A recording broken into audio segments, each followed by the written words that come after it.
All right, I'm gonna make these videos for you to learn how to code really. I'm gonna be using this one website, if you can see on my screen, exorcism.org. I'm gonna really just go through the lessons and dumb them down, I guess you can say, and it'll come with little projects on the side. So go ahead and make an account after this video. That way you can test your code out and make sure it's working. Um, Essentially, I'll go to the website real quick. You'll be stuck on a dashboard, and all you have to do is go to tracks, right? And you have all these programming languages to choose from. Okay? So you can learn anything you want on your own time. Doesn't matter to me. But we're going to be doing Python. Okay? So go ahead and join the Python track, and you'll see that I've already started it. That way I can get these lessons going for you. Anyway, every single one of these lessons I will talk about and basically take their tutorial and put them into simpler terms or maybe word them a little differently. And I might take some stuff out that I feel like you may never use really, but we'll see. Each one of these will come with a little project. Up here in the top right, you can see open an editor. So the instructions will talk about the project and what to do. Click open an editor. It'll open a new editor. And here you'll write the code on the left and you can submit it and then test your code on the bottom here and submit it. If all your tests pass, just go ahead and send me the code and I will test it myself and make sure everything's working right. All right, so for this lesson, we'll go over different data types for numbers.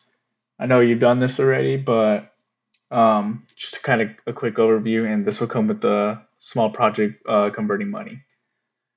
All right, so first things first is we really have three different types of data types that we'll mainly be using. It'll be integers, floats, and complex numbers.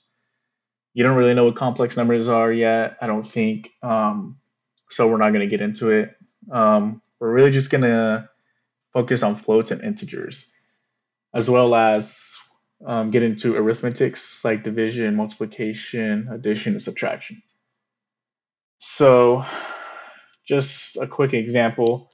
Um, we're just going to do some simple division, right? So, if I have a variable, just my numerator, and I set that equal to 6, and my denominator is equal to 3, then I can print 6 divided by 3, right? By calling numerator divided by denominator, right? So if I do that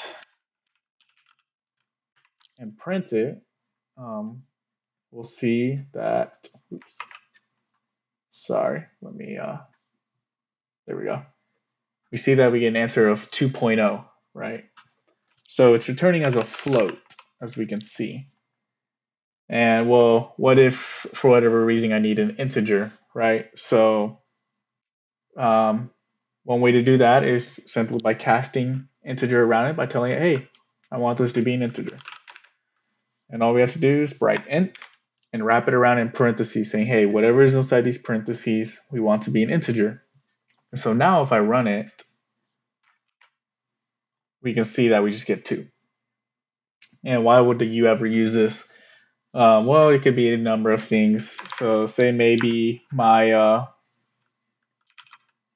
answer, was this divided by the denominator, and I really, really, really need an integer. I cannot use decimals because, maybe the world will blow up. Well, if I just print out an answer, then I've already screwed up.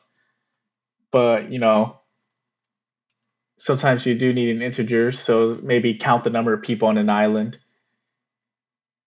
There's not going to be a half person on an island, right? That doesn't make sense. So just kind of stuff like that. Um, Anyway, so we can do, we can do the same thing, right? So if I have it as an integer, and then I print out my answer, I'll just retype it.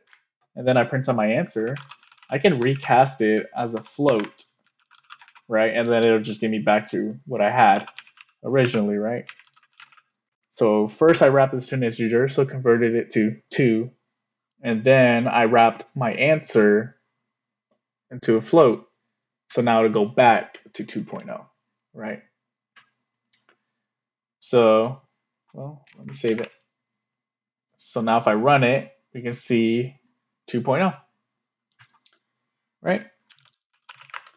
So now you may need different information for certain projects. Like maybe you need to see how much is left over. What's the remainder? And really easy to do that. Instead of the dividing sign, you use the percent sign. That's called modulo. All that does is just return how much is left over. So 6 divided by 3, is there anything left over? No. So now if I run this, you'll see that we will get 0, right? Because there's nothing left over. Okay, well, what if I have 7 divided by 3, right? Well, 3 goes into 7 twice, and it has 1 left over, right? So I should get an answer of 1. You can see we did. Cool. Well, what if I do want the answer, but I don't want to have to write float and ints and cast it and put it inside parentheses? Luckily for you, you can do that, which is adding one more thing. So instead of all this, so if I run this right now, it'll get me 2.33323, right? That's how many times 3 can go to 7.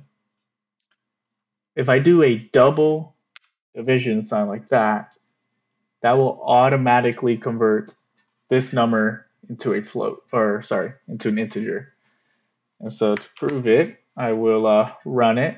So I did the double division sign, and when I run it, you see it just deletes all of those 3's and only prints out the 2, right? And if I for whatever reason want to get a decimal back, well, unfortunately, if I try to do float, if I try to turn it into a float again, we're not going to get those 3's back because Python doesn't save that. Python, when you tell Python that double division sign or you cast it to an int, you're saying, hey, I don't need all these numbers. And so Python just deletes all of them, doesn't even save them. So you can see here, if I try to print this out, it's just going to print out 2.0, not 2.33 like it should. You can see that because it doesn't remember what it deleted. All right. So now that we're done with that, now a lot of this stuff is going to be basic. It's going to be multiplication, addition. You know how to do that. It's really just going to be, you can have num1 equals 2, num2 equals 4. And just print it out, right? So print out 2 plus 4, 6, right? And it automatically gives it to me as a float, right? Cool. All right, so now let's talk about the project real quick. So that was a lesson already. You can see it was fast and done. We're going to talk about the project now. There's going to be, I believe, 5 or 6 tasks that you're going to have to do.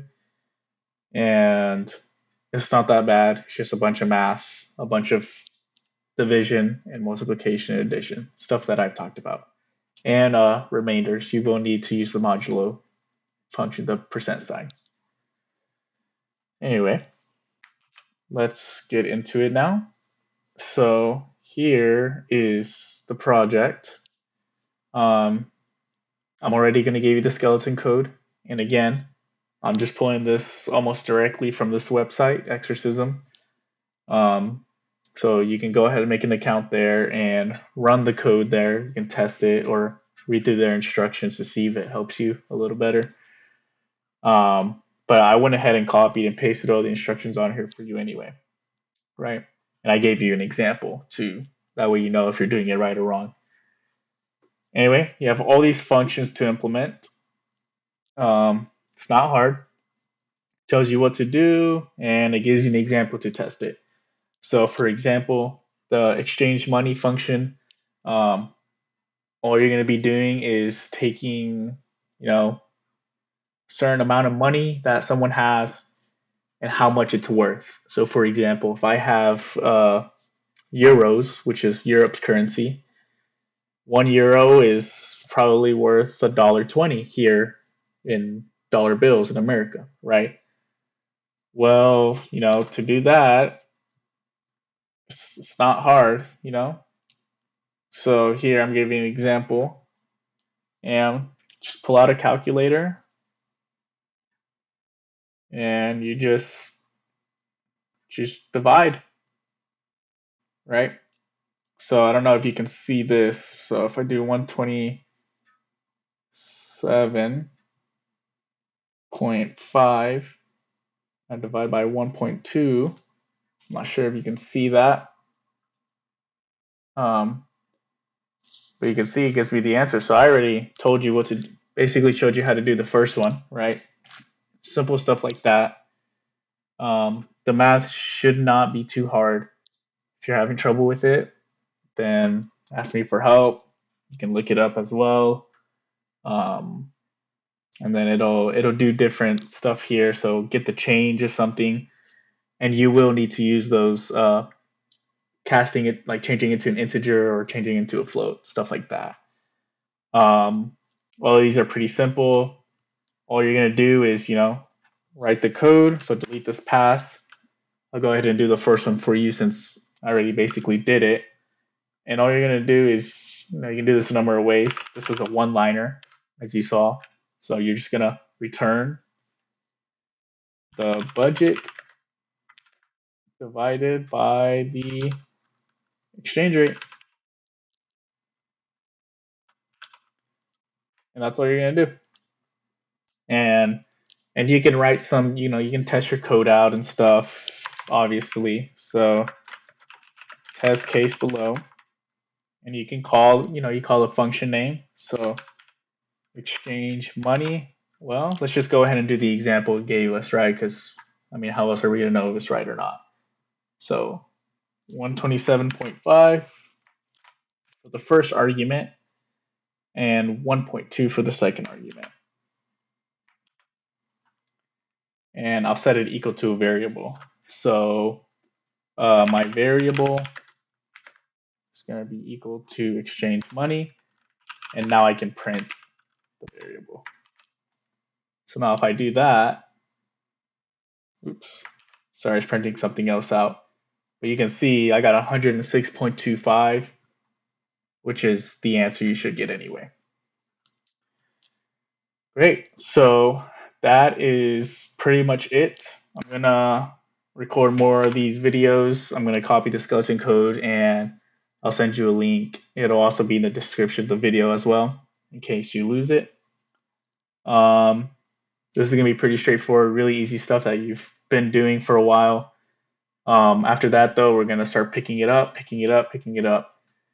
All right. I will show you the roadmap that we're going to do, right? So if I drag down my screen here, if I go to tracks and then Python, see if I go to, sorry, not exercises, syllabus, you can see this is the roadmap you're taking, right? Doesn't seem long, but there are a few built-in lessons. So basics, you've pretty much got. I'm going to make another video on functions that I'll send you. That's pretty much the only thing you're really struggling with. So we're going to get through these numbers, and each one you can see has a project. And you're going to do this for me. So you're going to write these projects for me, make sure everything works. and then I'm going to test them on my account. You can test them on yours if you decide to make one. Um, and that way it'll lock the next one. So this is going to be relying off of you, really, right? And then after we finish all the numbers, we're going to jump into booleans. Get that done. It's pretty short. Conditionals. We're going to get comparisons done. Strings. This is about where you're at right here in the middle. This is a lot of what you've been doing. And then we'll get into some more complicated stuff like lists, loops, different kind of dictionaries and tuples, and each one of these will have different projects. And you can see all the projects that you will be going through by going to exercises. And these are every single one of the projects that you will be doing. And it'll tell you if it's easy or not. You can see easies. A lot of this stuff will be pretty easy, not tough. And then eventually we'll start getting to some medium stuff like making a Minesweeper game, Sudoku game, seeing if one word is spelled the same forwards and backwards. You'll start doing some algorithms like sorting lists. You can see Hangman is here. And then we'll get into some very complicated stuff, which we'll see if that's interesting. We'll probably skip some of the harder stuff there and go into more interesting stuff like maybe making a video game, which won't be a part of this website, but it'll be more of implementing what you learn from this website into that game. So yeah, I would say this project will be due. Let's see. Let's say it's going to be due on the 19th. So next week on Wednesday the 19th, you have something owed to me today on the 12th and something on the 14th. And I'll make another video with the second project due on the 21st for you. And then I'll go ahead and throw in that functions video that you're just going to have to watch on your own time that we can get kind of caught up. Cool.